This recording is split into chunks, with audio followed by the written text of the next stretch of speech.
Welcome to another episode of the Uncharted Leadership Podcast.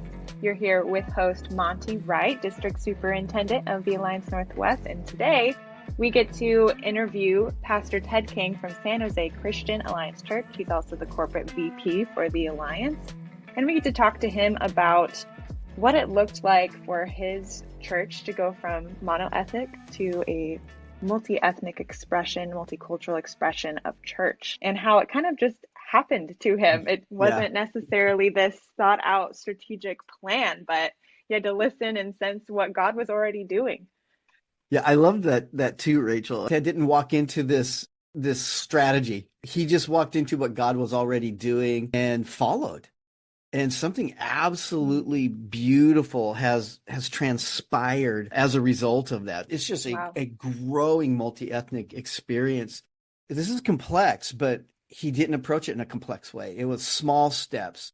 And so I think for those of our leaders who are finding themselves in a multicultural environment or a growing multicultural environment, that there's going to be some great tips and tools here to address that with small steps and not an overwhelming, oh, what do I do now? So looking forward to everyone getting to hear from Ted some of those initial small steps, some mistakes, but just some major wins in moving towards a multicultural expression in San Jose. All right, here we go. Well, hello, Alliance Northwest family. I am really excited for this conversation today. We have the amazing Ted Kang with us and the amazing Olan Ragasa in the studio with us. And our conversation today is going to be heading towards our understanding of multicultural church, which is fast becoming a norm, and I think will be a norm. But first, I just wanted to say, Ted, welcome. Thank you for being here with us today, my friend. Thank you so much for having me on this podcast. I'm really looking forward to our time. You are welcome. All the way from sunny San Jose, right? Yes, it's pretty freezing right now, though. It's cold up here, too. Yeah. And Olan, thanks for jumping in on this, too. Ted, I don't know if you have met Olan before, but Olan is our director of intercultural development. So he has a lot under his area of leadership in the Alliance Northwest, and he's doing a great job at it. So, Olan, thanks for also jumping in on this one, my friend. Absolutely. Thank you, Monty. Good to have you, Ted. You know, our thinking here in the Alliance Northwest, as I've mentioned several times before, is that sociologists are predicting that by the year 2035, the multi-ethnic church in America will be normative. And really by 2045, the U.S. will be majority minority, meaning whites will be the minority. And in fact, they're also projecting that 1 in 3 people in the U.S. will be Spanish speaking. As you look around, the shifting landscape of the Alliance Northwest is taking place, and we are focused in our district to grow our capacity to relate and work effectively in these increasingly diverse contexts. We'd like to move towards reconciling people not only to God, like we always have, but also to one another in our pursuit of what we're calling this God-sized challenge of reaching all of God's people. Ted, that's really why we wanted to talk with you today. Through your leadership at San Jose, you have been on a big journey. You took over San Jose Chinese Alliance, which has now morphed into San Jose Christian Alliance. So you began to really deal with an identity as far as a church and move it towards a multicultural expression. And as I understand it now, in your church, you have English congregation, Mandarin, Cantonese, Arabic, Vietnamese, Cambodian, and you are also launching a Hispanic church plant. And so I don't think we get any more multicultural than that, but that's a big journey, and I can't imagine it's just been a walk in the park along the way, particularly when we're dealing with shifting an identity. And so the first question I'd love to discuss with you is, could you Could you give us a snapshot of the journey that you've been on, moving from a Chinese Alliance Church to a multi-ethnic expression of now San Jose Christian Alliance Church? What has that journey been like for you? Yeah. Well, first of all, great job remembering, keeping track of all the language groups. Sometimes I forget how many languages we have in our church family. But I have to say, this actually did not happen overnight. It took quite a long time. Our church is about to celebrate our 50th year, but I would say the first 35 years or so, we existed as a very typical Chinese church with English congregation and Cantonese and Mandarin. And I think the biggest shift actually happened when they installed me a Korean pastor as their lead pastor, which is actually very, very rare. I have not seen many cases where a Korean pastor would actually get to lead a Chinese congregation or vice versa. But that was a pretty significant shift in our church history. And the funny thing is that I'm not even sure if I had any kind of grand vision or strategy to go multi-ethnic. It was really intentional, but I think it sort of happened to us. And God really began to bring these unexpected connections with church planters and other pastors who are really open to partnering and collaborating with our ministries. And that's kind of how it all happened. Oftentimes, I share this story. We have a Vietnamese congregation. We actually experienced about a decade ago that our neighborhood really shifted from being predominantly Hispanic to also a huge population of Vietnamese people moving in. So we really had a conviction to start a Vietnamese service. And we've gathered about a dozen people who speak the Vietnamese language. And then we launched the Sunday service in the afternoon. And then we grew to about maybe 30 or 40 people. But then that number actually began to decline. And so we were really trying to figure out what was really happening. And they said it's probably because of the preaching, because we had lay pastors who were speaking. They asked me if I can come and speak every now and then, or at least once a month, just cycle in. And so I started preaching there with a translator. And guess what happened? The numbers started going down even faster. And So people started actually moving. So you grew them down. Yeah, I grew them down. It was really embarrassing after declaring that we're going to have a Vietnamese service. But I think it was in that moment the Lord really convicted me. That I realized that I was really trying to have my name in all of those ministries. I think sometimes, we want to have branding in our church planting, and we want to put our name or our signature on it. And the Lord really convicted me. He asked me this question, Ted, do you have to have your name in it? And that's when I realized that I don't have to really lead this thing. And then soon after that incident, the Lord just brought a Vietnamese church planter in our neighborhood. And we started having coffee together, and then I invited him to some of our ESL ministries and Kids Club ministries. So that's how the partnership actually began. And eventually we had them come and share their vision about the church planting with our elders. And that's how our Vietnamese congregation started. That was 10 years ago. And now they've grown to a really beautiful, vibrant congregation. Well, Ted, so I'm hearing, I love that. So you didn't start with a grand strategic plan. Here's how we're going to do this and show the world. It was being available, responding. I'd even say probably responding to the Holy Spirit, nudging you, and then seeing collaborative opportunities, and it became. Yeah. And that is a gorgeous story. Also, that's big for you to hear. It's not about you either. In the midst of it, was like, okay, we have this, so yeah, I'll go over, I can speak at the Vietnamese. And it's like, and for you to hear that and respond to that is powerful, Ted, because that's probably a whole nother podcast. Our celebrity pastor branding culture influencer world right now is like, that gets in the way of the beautiful, pure gospel. And gets in the way of what we're actually trying to accomplish. We do it because we think it will grow us, but it actually inhibits the beauty of Jesus and the Spirit to do his work through us as we collaborate. So Thanks for another podcast idea. There you go. That's great. Question for you, Ted, on regards to planting the Vietnamese congregation. So from where you started to where you started to see the numbers increase and the church grow, what was that timeline wise? And in that season of planting this Vietnamese church, was there overlap in ministries like children's and youth and that sort of thing over that season? Did you do collaborative ministry events? Yes. So, when we connected with this church planter, they had about 20 to 30 people at the time meeting in another location.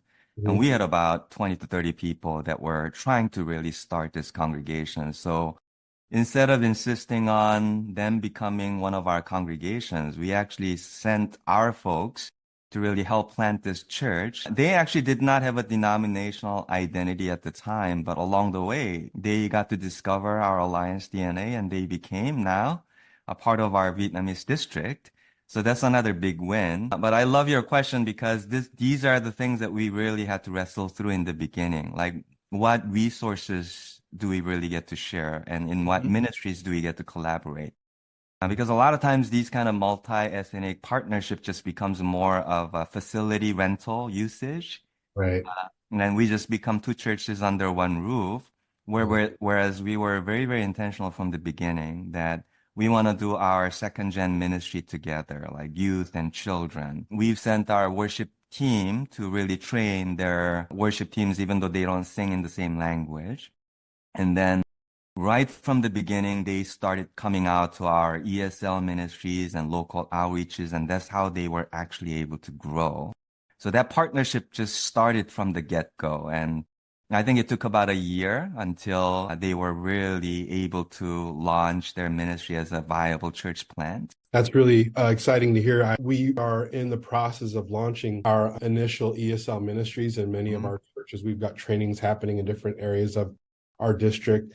And to hear that ESL ministry was a large part of them growing their church is really exciting to hear. Now, with this model of launching this Vietnamese church plant, did it become a model in which you used to grow other ethnic church groups, or did you find that it was very specific to this group? I would say it's very specific to this group. So we've had multiple church plans, and we are actually in a pretty deep mess right now. A deep mess. Because we have two church plans, and we're really trying to understand its identity. And every group is very unique in a sense that this became more of an independent Alliance Vietnamese church. But then we have another church plant where we're treating it more as our congregation, although the location is different. And part of that is because it's our own team that went out to plant. So there's a deep connectedness and more collaboration opportunities. So I think it really depends on the group and the situation, that we're not really hard set on creating a template and this is how we're going to do it, but we're taking more of, let's just take one at a time and see how it unfolds. I would like to ask you, just as you've grown with all of the different groups at the church and you went through the name change, that process. When I first noted that, my thinking was it's got to be a hard move, just because it was an identity. Now you're growing. How hard was that? What was that like for you as a leader, leading your church through an identity-focused name to a broader? Yeah, it's actually really funny that you asked that question. It actually happened before I took leadership over the church. Oh, it did? Okay. Yeah. So in that sense, I think it was really prophetic. Yeah. I think the church didn't even realize that this is really the assignment that God had for San Jose Christian Alliance Church. So probably about a decade before I took leadership, the church actually changed their name, but we still remain predominantly as Chinese church. And then, as you know, the story of our journey, Sandy and I came to San Jose as missions intern. And our dream was really to go overseas. And at the time, we thought 2-year max, and then we were going to head out to China. But the Lord actually had a different plan and just kept us there. And so in some ways, I think we felt like in the beginning of our time there that our dream was broken without realizing that God had a different plan. And he literally brought the nations to our backyard. Even as I think about our journey, our time here in San Jose, I wouldn't do it in any other way. But I have to say, it wasn't easy. When I took leadership, one of the questions the church people started asking is, Pastor Ted, are we losing our Chinese identity? Because we started adding on different language groups, and we were very intentional in putting like different language during our worship service at conference. And this is when I actually just looked straight into their eyes and told them that you have a Korean pastor leading the church. You've already lost your Chinese identity when you hired me as your lead pastor. So I can laugh about it, but that kind of captures some of the tension that our church had to go through in the beginning. Yeah. No, that's really good. As you share that, I'm wondering, do you have a couple or a few, however many, really significant results as you're walking through this that has caused you on this journey to go, yes, this has been so worth it for you? Yeah, I mean, we've taken so many small intentional steps, but along the way, one fruit of this kind of a shift is really mission engagement. I think God really grew our people's understanding of the heart of God for the nations. So before it was just a task, it was just something that we give to as an Alliance family. But having so many nations represented in our church, I think I would say I was just thinking about this, but even in the last decade, our missions contribution to the Great Commission has doubled. And I think part of that is because we now have people that are from different nations, different language, being part of that Revelation 7-9 church.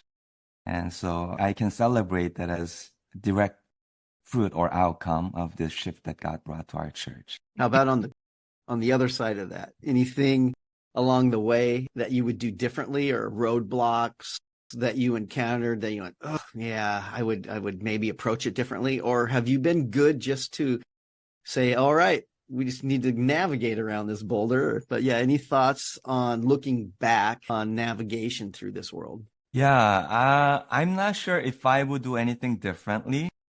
As I said earlier, it sort of happened to us. So where I think what you said is a much more accurate description of how we're actually approaching this. We're still navigating through a lot of different complex cultural issues and language issues. But some of the things that I learned over the years is that it's not as simple as just including people in your service. I can give you maybe one example. This probably happened about 5 years ago. You know, we were having a missions conference, and one of the things that we do is put up all the flags of the world, of the nations. And this has been our tradition. But as our congregational makeup changed and began to grow, I realized that people had certain sentiments about certain flags being represented on the wall. And we have a Taiwanese group who actually saw that there was no Taiwan flag on the wall. And then they were deeply offended or hurt. So I've had multiple conversations with this one leader, and this family actually ended up leaving the church because of that incident. And it was a big learning moment for me. That pursuing multicultural ministry or multi-ethnic ministry, I think requires a posture of humility and patience and understanding, and also a posture of listening. I think we have to be a really good student of different cultures if we really want to have them be included in our ministry. So that's one thing that I would probably do a little better if I had to do it all over again. Yeah, potential landmines everywhere, eh? Yeah. Yeah, you know, Ted, I was on the church website, and I noticed that you'd said, we know that heaven is going to be made up of people from every tribe, tongue, and nation. We may as well practice that reality on this side of heaven. And I really love that, because I think a big motivation for why this has become such a part of who we are in Alliance Northwest, and a part of the direction we're going, is because we pray on earth as in heaven. And so why not? Why not? So I guess as you look forward to the future of your church in the next 5, and maybe 20 years, what types of shifts do you see taking place? Or what are some of your goals for the church moving forward? Yeah, that's a great question. By the way, I saw your Revelation 7:9 vision video, so we're speaking the same language. I think this really has been the heartbeat of our church. And where we are today, I think we're much closer to this Revelation 7:9 vision. Just having different language groups, people from different nations worshiping together. I feel like we're modeling that fairly well, but I think the challenge that I'm facing right now is that oftentimes Revelation 7:9 was the motivation for missions. But I think Right. as a local church, when we have those different groups represented in our ministry, I think the bigger challenge for us is really, I would say, John 13:34 mandate, which is really to love one another. I think that's a bigger challenge. So we're constantly navigating through some of those complex issues because even with facility, like who gets to take or use the sanctuary or different rooms over the weekend, we're pretty much maxed out right now. And we want to make sure that these different groups do not feel like they're the second class members in the church. Right. So what I've noticed over the years is as we wrestle with some of these multi-ethnic ministry models, I think the prevalent model is really to assimilate. There's usually one predominant culture, and then they ended up trying to assimilate other subgroups. We're trying not to really do that. I think loving one another, I think this is really an issue of equity, not just a diversity. So we have our diversity right now, but how do we create equity where everybody feels like they're part of the family and they're not just renting a space or they're just a second-class citizen? So I think this is really the challenge that we face right now. And even having different language groups represented in the leadership, that's another huge challenge. So we've really come a long way. Probably about 5 years ago, even 7 years ago, I would say majority of our staff were just either first generation or second generation Chinese Americans. And now we have Cambodian, Vietnamese, Thai, Hispanic, Arabic. So that's another big shift that is taking place. But with that sort of diversity, once again, it just brings a whole new set of challenges of navigating through cultural differences and expectations. So those are some of the things that we're going to have to really wrestle through in the next 5 to 10 years if you want to be really thriving in this. You said something in there, Ted, that was like kind of like a poof, mic drop. And that was on Revelation 7 that we talk about, this Revelation 7:9 vision, that you said we have focused on that historically as missions. I had never thought of it that way. Yeah. For me, I've just always seen that vision, but you're 100% right. We've looked at every tongue and every tribe in that vision as far as the future. Therefore, A.B. Simpson, we're going to reach the world, right? Not so much about, hey, this is our neighborhood. Yeah. This is us now. And Olan, as you said, the prayer is, on earth as it is in heaven. If this is heaven, our role is to be making that a reality now. And Jesus wants us to pray that way. But that, Ted, that's interesting. I'm wondering, we may not have an answer to this. I'm wondering, does that missional or even our eschatological views of mission and end times, does that get in the way? I wonder if that gets in the way at all of fulfilling that Revelation 7:9 vision. Well, that's a real provocative statement. I really believe that, yeah, I think that Revelation 7 has been the foundation of our missiology, but it has to really transfer to our ecclesiology in a sense. Yeah, that bride of Christ in Revelation 7 is really the church. And it's not just a subgroup being part of a denomination or a movement, but it's the church being together, singing together, gathered together. And I think that's just a beautiful picture. And I think the church really needs to model that. And I think that's the shift that is actually taking place in the church today. And God is actually very, very intentional. And I would say, Ted, I know, our family in the Christian Missionary Alliance, there's been a healthy focus on how do we grow in our diversity with all the languages spoken in the CNMA in the U.S. And I learned at our DS interchange meeting in November, Rosilio had mentioned that we are officially, for the first time, a majority non-majority in our membership in the Christian Missionary Alliance. So the majority membership is not Anglo. And that was really exciting. As I have looked at the denomination, obviously a lot of language is spoken. I'm looking at your church, a lot of language is spoken. Our conversation dancing around this, how do we move towards a oneness even in our uniqueness? And I see that we've moved well from segregation to, more integration. We have had in our integration still silos in some ways. And so the next movement you had just mentioned before was equity. This equity and inclusion is our next step. And I think you've given us some good small steps to start taking along the way. But would you add anything to that as you think of how we move more towards an equity and an inclusion, so all voices are at the table? No one has to stop being who they are to be at the table. What do you think that looks like? And maybe that's more from your corporate VP role, that you could speak into all of us. What do you think next steps for us would be, or some first downs along the way? Yeah, I just want to make it clear that I'm not an expert in this. I am actually still wrestling with the same issues in our church, in our context, and we're trying to really figure out how to do this well. Because the temptation, even for me, is oftentimes how do we assimilate these other cultures into one predominant primary culture? And that shows up in our preaching, because oftentimes I have to go through translation.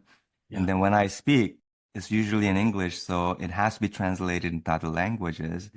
And sometimes it's really, I just assume that this is how it's done, but I never put myself in their shoe or their position. So one of the things that we're really trying to do is to bring in these other cultures and language to share that experience from their perspective. I had a really interesting experience this couple Sundays ago. I was invited to speak at our Vietnamese congregation. And once again, I just went there assuming that I'm going to speak in English and it's going to be translated.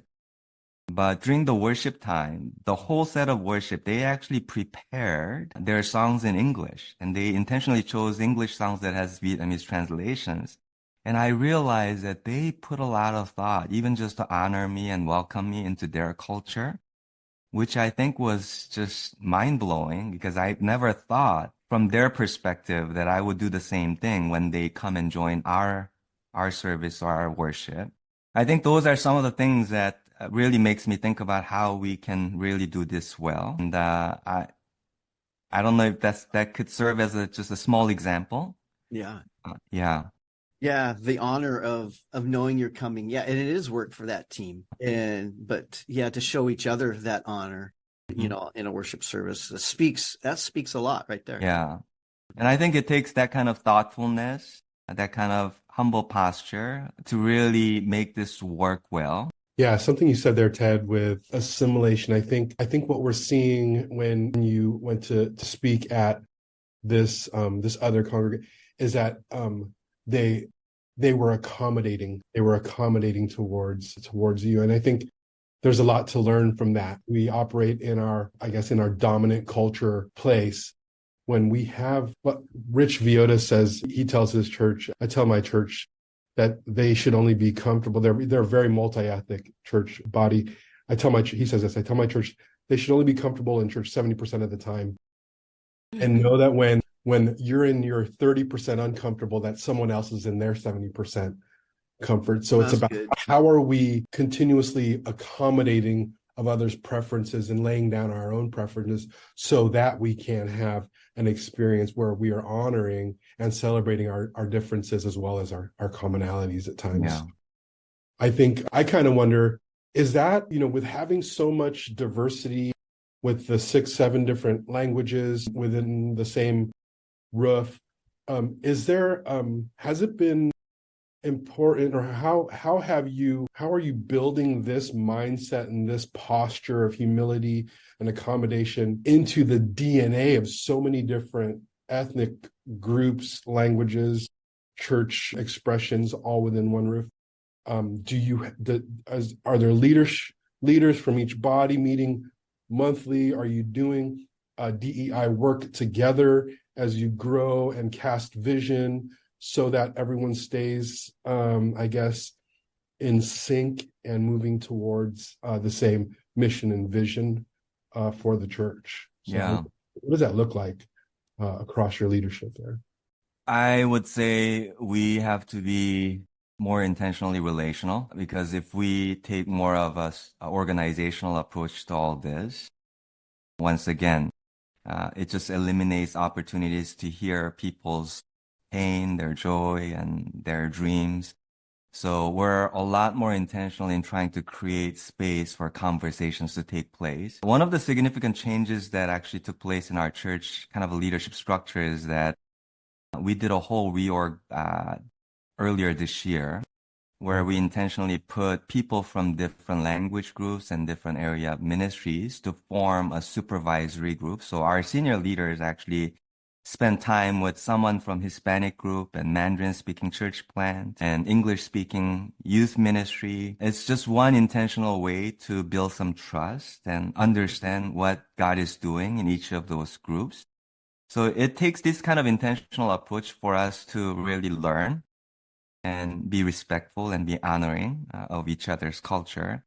And I have to say it was really painful, but that shift was really difficult to make because, we're used to just getting together with people in the same ministry area.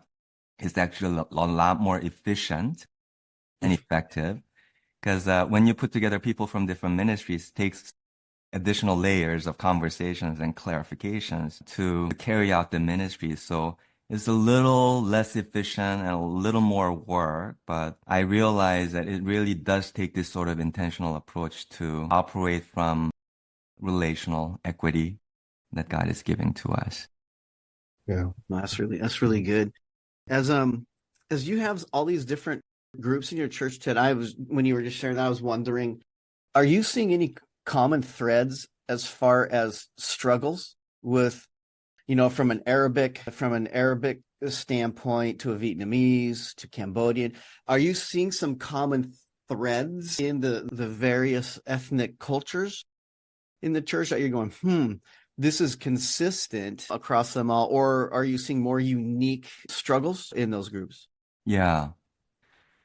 That's a really great question. I think the common thread I'm seeing in all the congregation is that we are just in general ethnocentric people.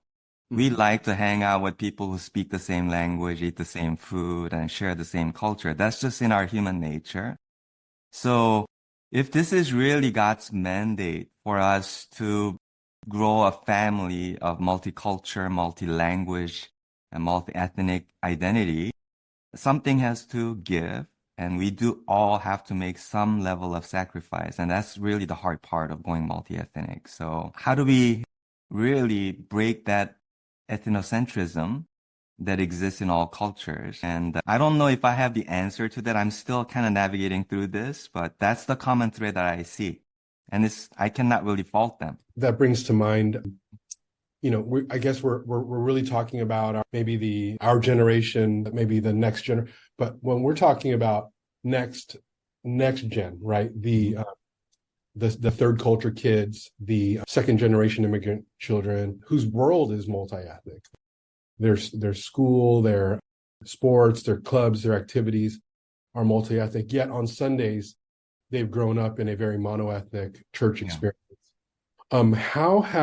What do you see happening in your church? You mentioned earlier that some of the next gen between some of your are already doing ministry together and collaborating. What does that look like now, and how do you see that impacting the future of your church or the Big C church going forward? Mm-hmm. Yeah. I think you're really tapping into more of a kind of a prophetic vision of, what it's going to be like 10 years from now or 15 years from now. I'm really wrestling with this same question. A lot of times I feel like church is more reactive towards culture. So we try to respond to what is happening around us. We talk a lot about diversity, but diversity actually is happening and has taken place. The world is far ahead of us, as you mentioned, when our kids go to school, even in our neighborhood. It's really a multi-ethnic, multilingual community where our kids are constantly being exposed to people that are coming from different cultural contexts. And I don't think the church can actually afford to ignore this. It's crucial that we really think about what the world is becoming and what God is doing in our neighborhood. And if we do not respond, I think we're going to really miss out a great opportunity.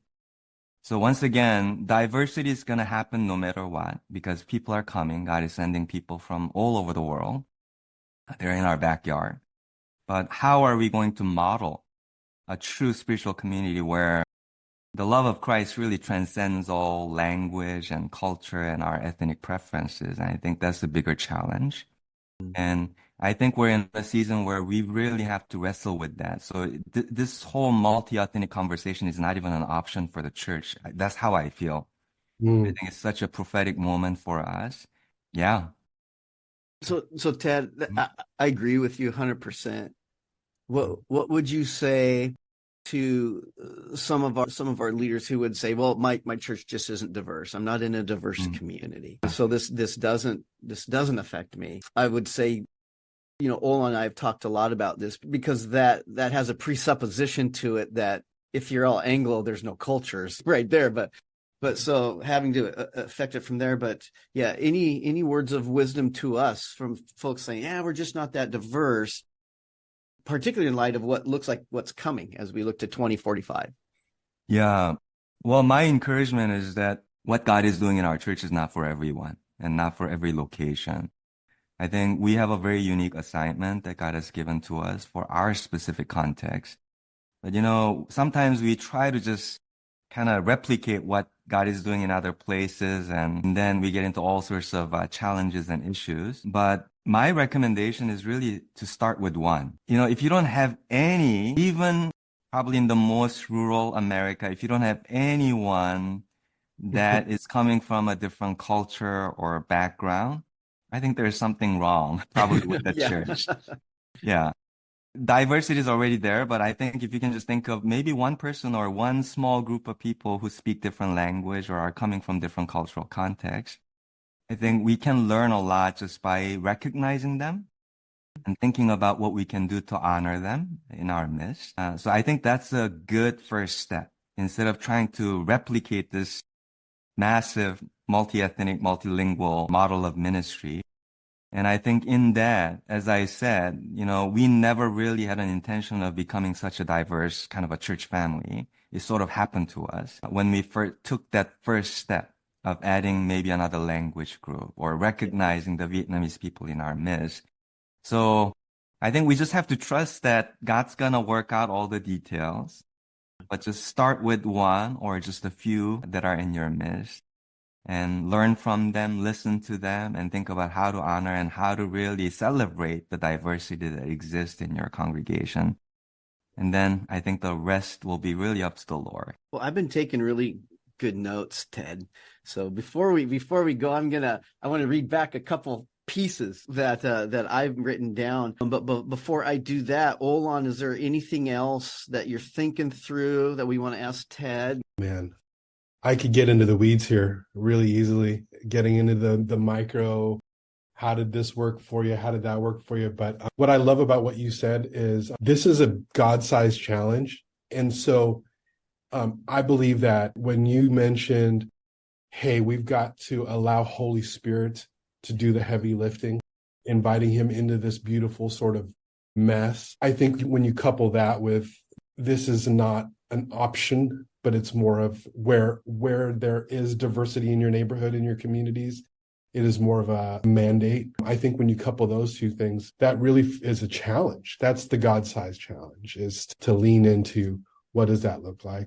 No, other than that, those are just some of my thoughts. I'd love to talk with you more again about the do's and don'ts at work. Do's and don'ts. Yeah, how not to step on landmines. I have plenty of those. Dad, I think as I've listened, this happens to me so often. I'll see, what God is doing somewhere, or listening to a story, and I go back to, I'm sure you remember Blackaby's experiencing God, right? So many times I led groups through that, but in so many ways, this is I felt like, as you were sharing this is another one of those Blackabee stories that God is always at work, right? And then when you see God at work, that's your invitation to join him. And in so many ways, there's zero formula today. And I love that. This isn't branding. This isn't a package. This isn't, hey, here are 6 easy steps to moving towards a multicultural expression. But it's, you let the Spirit lead. And then, as you saw what God was already doing, you just stepped and you just tried to partner with God rather than create this thing. And I think that's a good word for the church. I appreciate hearing that from you, but would you agree that was probably your initial steps, was more, I'm just trying to be sensitive to the assignment God's given me. Here's what I'm seeing. Here's what he's just brought. Is that how you sense you fell into it? That's what I'm hearing. You said that so much better in like 30 seconds than I try to articulate in a whole hour. So maybe that's why you're the DS. No, I know. Yeah, I absolutely agree. That's how I feel about this topic. So I would say, here, I'm going to put it into a package for us now. No. But yeah, first is you have to let the Spirit lead. Don't force multicultural. It's going to come. So let the Spirit lead. A couple other things I wrote down. Small, you said take small intentional steps. Some of the small intentional steps I heard was our second gen, they do that ministry together. That's a very intentional step and from my chair as DS, I hear that as a thread through all of our churches. The second to the third gen, we're losing them. Are we clamping down too hard on our ethnic identity because they're wanting to become more American or et cetera? But so that I think is just a great small step. If we have multiple groups in, let's look at second gen ministry together, because you could be moving forward in a similar direction. Also, I noted after that, your worship teams trained together. So you're bridging across the lines there. That I'm curious on how that goes, because again, that's going to take this next step I wrote, and that was humility. We have to be humble and we have to major on listening. And that led into, I wrote, the intentional relationships. Yeah, you'd mentioned the McGavran principle, right? We love our homogeneity. We love to be with those who are like us, but you have to intentionally cross those lines as a small step. And the other piece that I wrote down there as a small step is doing mission together. That seemed to create this cohesiveness. It brought you together by being on mission together. Those are just a few of the, I think, I was picking out. But before we're done, does anything else on your mind, Ted, that, man, here's your opportunity? Just tell our leaders, exactly what they need to do. Yeah. Your heart for our leaders. I appreciate Yeah, that's a great summary of our conversation. I woke up this morning just praying for this podcast, and just the Lord just gave me a thought. I would say everything starts with prayer. I think, what actually happened to us, what God is doing in this moment, church planting dreams and initiatives, I realized that every single one of those actually was born out of just a deep prayer, corporate prayer as well as individual prayer. And God is the one who kind of laid the foundation, gave us strategy, blueprint of how to go about it, how to navigate through some of these challenges. And it sounds like a cliche, but it's not really about coming up with a great package strategy or blueprint, but just take one step at a time. Just begin to see where God is actually working. And I think a lot of our multicultural, multilingual ministries was born out of our prayer, and God gave us a burden. So that's just one encouragement that I want to leave with you. Awesome. Yeah. Thank you, Ted. I'm inspired. I love that it has clearly been a work of the Spirit, and it's a partnering with God that's happening at your church. And I think you're on the front of something really beautiful, and leading, I think, a movement that we're going to see more of in this century. So I really appreciate how you've been obedient to God's calling in your life. And it's been a very big inspiration for me personally. And I think for those who may be listening to the podcast right now. So thank you so much, Ted. Well, thank you for having me be part of this conversation. It's been really a lot of fun, and I'm really looking forward to what God will do in your district, in our family that we so love. I'm very, very hopeful. Awesome. Well, thank you, Ted. We appreciate your time. And to all of our Alliance Northwest leaders, we love you. And we just hope that there's some nuggets in here that you can pull out for your ministry, some things to start praying about. And, we're here to have conversations with you as far as what God might be stirring in your churches as our field moves more towards a multicultural expression. We want to be ahead of that for the kingdom. So, Ted, thank you for speaking so powerfully into our leaders today. We appreciate you. Thank you. Likewise. So, Ted, I have one last question for you.